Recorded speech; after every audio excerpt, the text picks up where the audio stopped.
Hey everyone, welcome to our vlog. I'm Jala. Today we are excited to take you on a fascinating journey through Carlsberg Brewery, Malaysia, Berhad.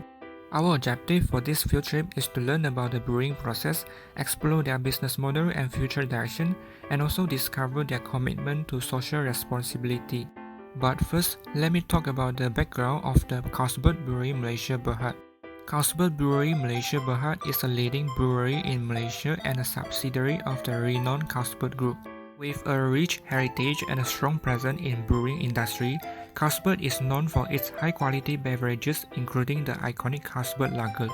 Throughout its journey, Carlsberg Brewery Malaysia Berhad has been committed to brewing excellence, innovation, and sustainability. And it plays a significant role in shaping Malaysia's beer culture, bringing people together through their products and experiences. So without further ado, let's introduce ourselves and get into the topic. This is our group. We have 5 members: Tarina, Cassandra, Matthew, Ichi, and lastly is me, Jala. During our visit, we were given introduction about the company. During this introduction, we were told about the company goals, which call together towards zero and beyond. This goal includes zero carbon footprint, zero farming footprint, zero packaging waste, zero water waste, zero irresponsible drinking, and lastly, zero accident culture.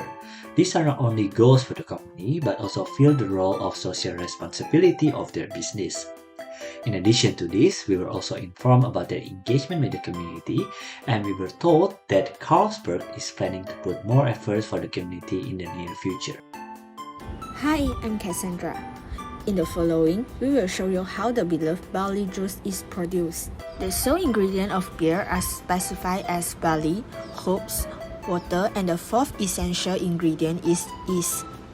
The barley or wheat grains are soaked in the water in order to make them sprout. This induces the formation of enzymes. Subsequently, the grain is carefully roasted. The resulting malt is stored in the xylose and later ground in a malt mill to enable the inherent substance to dissolve more effectively in the brewing process. Next, the malt and warm water are mixed together in the mash kettle where they are constantly stirred and the temperature is raised from 45 degrees Celsius to 78 degrees Celsius. There are various steps during the mashing process where the mash is held at a certain temperature so the malt's natural enzyme can convert the starch into sugar, so-called the saccharification. The mash is now purified in the Lawton tun, which separates the liquid from the grain. Slowly, the brew is filtered through a bed of malt grease at the bottom of the tun and run through the sieve further down. The rotating blades or knife and the Lawton tun provide a good flow of the liquid by cutting through the grease and loosening it. Spent grain, the solid residue of the brewing process, consisting mainly of grain sprout shells, as well as the insoluble protein, can still be used. It serves as the high-quality fertilizer in the Carlsberg for the plant.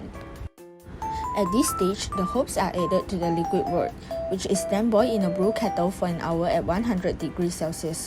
The beer's taste and shelf life are determined by the amount and the types of hop used. The hop can influence the taste of the resulting beer significantly. The more hops added by the brewer, the more bitter the finished beer becomes. After boiling, the wort is pumped rapidly into the whirlpool due to the rotation.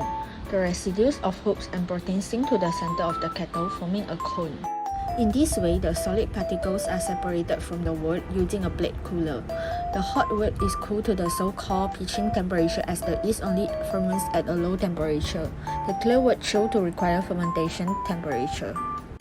According to the type of beer want to produce, the brewer uses either the top fermenting or bottom fermenting yeast. The yeast converts the wort's malt sugar into carbonic acid and alcohol.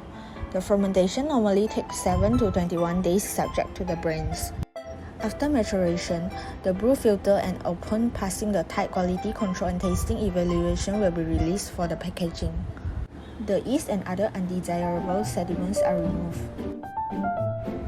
Finally, the beer is filled into various containers such as barrel casks, bottles, or cans. At this stage, this is the most important step to prevent the oxygen being absorbed as this will affect the quality of the beer. Hi, I'm Tarina, and I'm in charge of giving you all a summary on what are their main focus for R&D. The four main focus areas are raw materials, new ingredients, yeast fermentation, and brewing science and technology. Hops, malts, and wheat are used by their company to produce various types of beers and ciders that has different types of taste and flavor.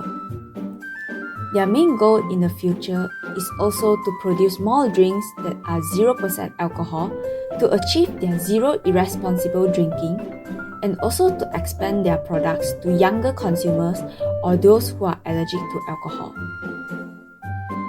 On this day, we were brought into their manufacture factory to see how beers were produced. It was fortunate to see many different machines that are involved in making alcohols. Here we have silos, QA lab,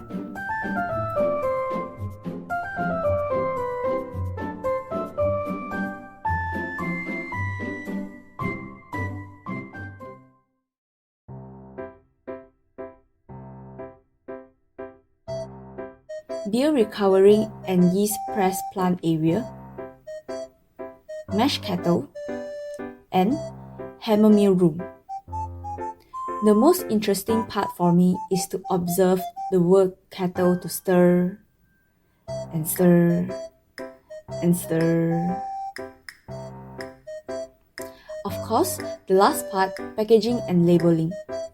All products are sealed properly with specialized metal cap to make sure its freshness and gashness of the beverage. See how the bottles lining up to get stamped?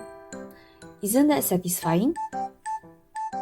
In conclusion, we have learned the rules and regulations while staying inside the Carlsberg brewing industry. Also, we have learned about yeast fermentation process, sterilization process, and packaging process. In addition, we also visit the research and development department, which is located at production site, and know some new machine for brewing beers. Lastly, we also visit the logistics site to understand the progression of logistics department.